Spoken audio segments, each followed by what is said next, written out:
ইসকনকে নিষিদ্ধের দাবি জানিয়েছেন হেফাজতে ইসলাম বাংলাদেশের আমির মহিবুল্লাহ বাবুনগরী ও মহাসচিব সাজিদুর রহমান। ২৬ নভেম্বর রাতে সংবাদ মাধ্যমে পাঠানো এক বিবৃতিতে এই দাবি জানানো হয়।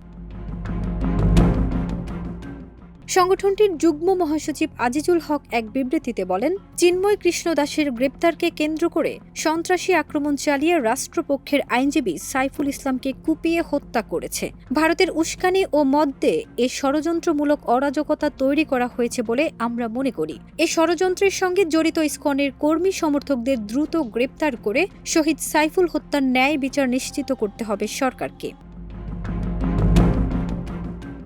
সন্ত্রাসী কার্যক্রমের দায়ে হিন্দুত্ববাদী ইসকনকে নিষিদ্ধ করতে হবে। বিবৃতিতে আরও বলা হয়, ভারতের কোনো ফাঁদে পা না দিতে সাধারণ সনাতনী হিন্দু ভাইবোনদের প্রতি আমরা আহ্বান করছি।